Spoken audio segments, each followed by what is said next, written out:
Puji Tuhan, saudara kekasih dalam Tuhan. Selamat pagi semuanya, saudara. Kita harus menyadari bahwa iblis atau kuasa kegelapan berusaha atau selalu mencoba untuk menarik orang percaya keluar dari persekutuan dengan Tuhan, lalu masuk kembali ke persekutuan dengan kuasa kegelapan, saudara. Oleh sebab itu, Alkitab jelas mengatakan dalam 1 Petrus pasal 5 ayat 9 dikatakan, lawanlah dia dengan iman yang teguh. Kita harus memperhatikan ini dan harus berhati-hati, waspada, saudara. Karena kuasa kegelapan atau iblis tidak pernah berhenti untuk menarik orang percaya masuk ke persekutuan dengannya, saudara.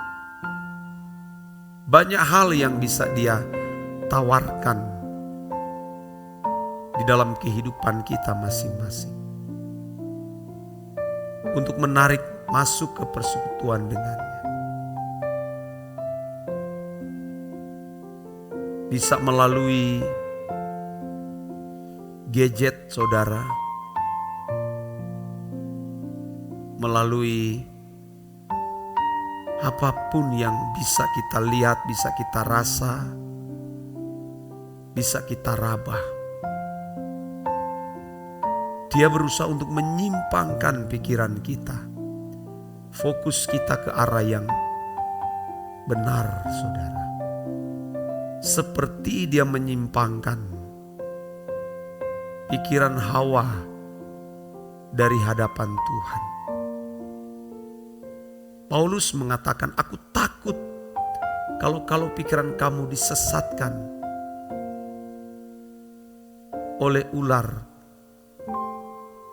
kepada Hawa, seperti Hawa yang diperdaya oleh ular. Hawa adalah manusia pertama yang diciptakan Allah dan ditempatkan di Taman Eden.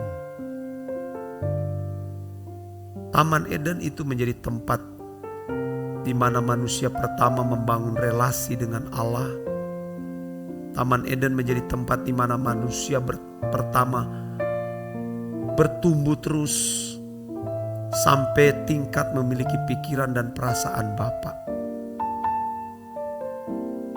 Tapi disimpangkan oleh setan, saudara. Kita harus hati-hati.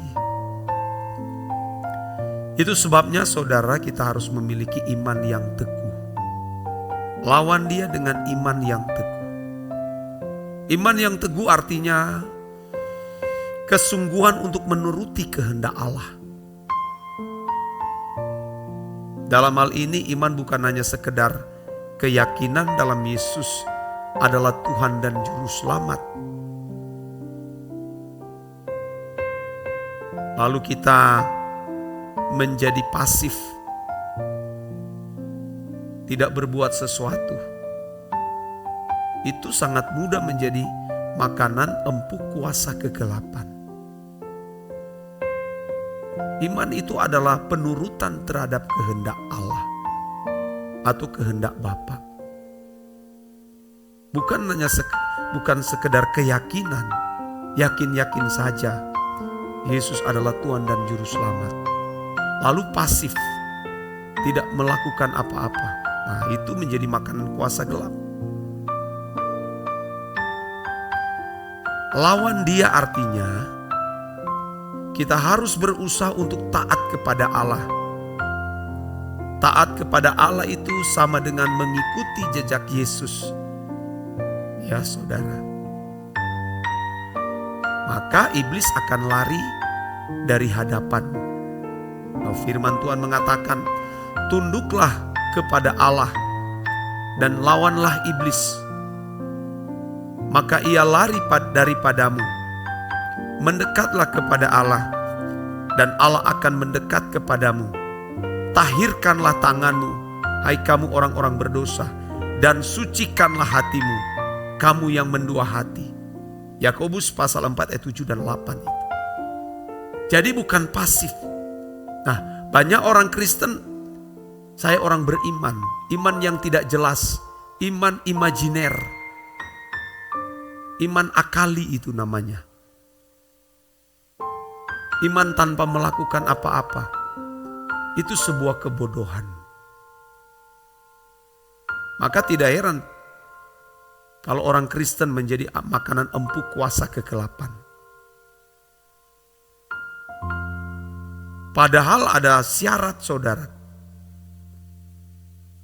Kita dapat mengalahkan iblis kalau tunduk kepada Allah. Kita dapat mengalahkan iblis kalau kita mendekat kepada Allah. Dan Allah mendekat kepada kita. Kita bisa melawan iblis kalau kita benar-benar mentahirkan tangan kita. Artinya menyucikan. Menyucikan hati. Dan tidak boleh mendua hati. Baru iblis bisa lari daripada kita. Nah, kalau orang masih terikat dengan dunia, hatinya terbagi dunia dan Tuhan, bagaimana dia bisa mengalahkan kuasa kegelapan? Masih materialisme, masih mengharapkan pujian manusia, sanjungan manusia, masih mengingini ini dan mengingini itu. Nah, itu jadi makanan empuk kuasa kegelapan. Kita harus benar-benar mencontoh kehidupan Yesus. Baru kita tidak bisa menjadi makanan kuasa gelap. Ya saudara. Jangan sampai saudara kita melawan Tuhan, melawan iblis tanpa kesucian hidup. Jangan lawan setan tanpa Tuhan. Jangan lawan iblis tanpa Tuhan. Jangan melawan kuasa kegelapan tanpa kesucian hidup.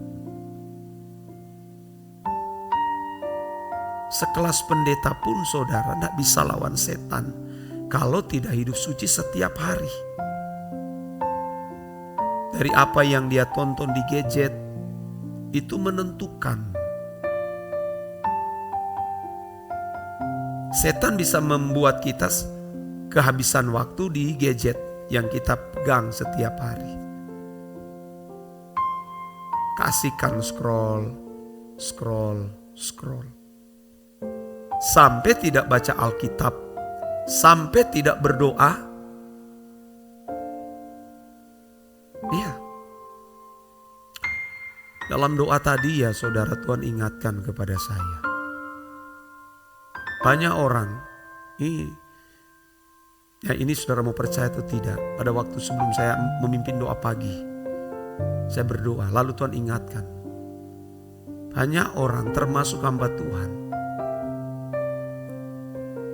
aktif dan rajin melayani, tapi tidak aktif dan rajin hidup suci.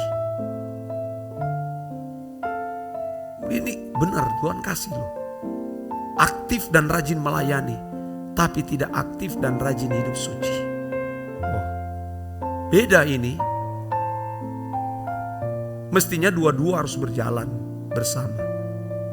Tapi Tuhan ingatkan, banyak orang rajin kelihatan pelayanan, aktif, tapi tidak rajin untuk hidup suci. Wow.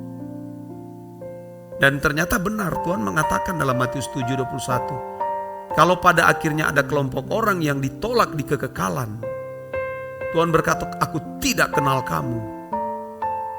Ini orang yang hanya kelihatan sibuk aktif ke gereja. Oh tentu tidak salah, kita harus ke gereja. Aktif melayani, kita harus melayani. Aktif menginjil, kita harus menginjil. Tapi harus diimbangi dengan kekudusan hidup. Itu jelas Yakobus pasal 4 ayat 7-8. Coba lihat. Karena itu tunduklah kepada Allah dan lawanlah iblis, maka ia akan lari daripadamu. 8. Mendekatlah kepada Allah dan ia mendekat kepadamu. Tahirkanlah tanganmu, hai kamu orang-orang berdosa, sucikanlah hati. Nah, ini berat loh saudara. Dulu kita tidak perkarakan ini. Maka banyak orang, termasuk banyak pendeta seperti saya, banyak gembala, banyak majelis, banyak pelayan-pelayan tidak bisa menaklukkan kuasa kegelapan kepada orang yang dirasuki kuasa gelap. Oke, mungkin dia masih bisa mengusir roh jahat, daimonia. Tapi setan, iblis yang bertengger di pikiran manusia tidak mudah dilepaskan. Iya. Kalau kita tidak hidup suci, lalu kita mau melayani orang yang pikiran mereka didominasi oleh Lucifer, bagaimana mungkin kita bisa menyentuh mereka, saudara? Nggak mungkin. Makanya kita harus memaksakan diri untuk hidup suci, hidup kudus setiap hari. Kalau kita hidup suci, hidup kudus setiap hari, kita punya pengaruh yang kuat. Pada waktu kita berucap, berkata-kata, itu mampu menembus batinia manusia. Kalau tidak, tidak bisa. Ini ya saudara, kecuali orang itu dia sudah punya doktrin sendiri dan dia mau membela doktrinnya, dia sudah merasa benar, mau bagaimanapun, seperti Tuhan Yesus, zaman Tuhan Yesus yang menyampaikan firman kepada ahli Taurat dan orang Farisi, sudah tidak mampu lagi, ya, karena sudah punya landasan teorinya, sudah punya kebenarannya sendiri, punya doktrinnya sendiri, sudah tidak bisa diubah. Tapi bagi orang tulus-tulus untuk cari Tuhan, untuk mau hidup kudus, untuk mau melepaskan diri dari belenggu ikatan, mereka akan disentuh. Dan kalau orang itu hidup suci, hidup kudus, di mana saudara berada, entah di kantor, orang di kantor itu akan terganggu dia. Kalau dia tidak berniat mencari Tuhan, dia tidak mau sungguh-sungguh, hidupnya akan terganggu. Dia tidak akan merasa nyaman. Bahkan di pelayanan pun, dia akan terganggu, saudara. Jadi, mumpung kita masih punya kesempatan, ayo harus berjuang sungguh-sungguh. Jangan ditipu oleh kuasa kegelapan. Lihat bagaimana pengajaran-pengajaran di mimbar-mimbar gereja. Mintalah apa saja dalam nama Yesus, maka kamu akan menerimanya. Padahal dia lupa di dalam Yohanes 14:13-14 dikatakan, kalau kamu tinggal dalam aku dalam kamu. Ada ayat-ayat begini kan dilupakan, saudara. Berjuanglah kamu masuk melalui pintu yang sesak, karena banyak orang ingin masuk tidak dapat masuk. Jadi saudara-saudara kasih dalam Tuhan, berjuanglah, jangan sampai kita menjadi makanan kuasa kegelapan. Dan harus waspada. Karena kita kalau tidak sungguh-sungguh, kita sangat mudah disesatkan, saudara. Ini menjadi pesan Tuhan bagi saudara sekalian. Amin.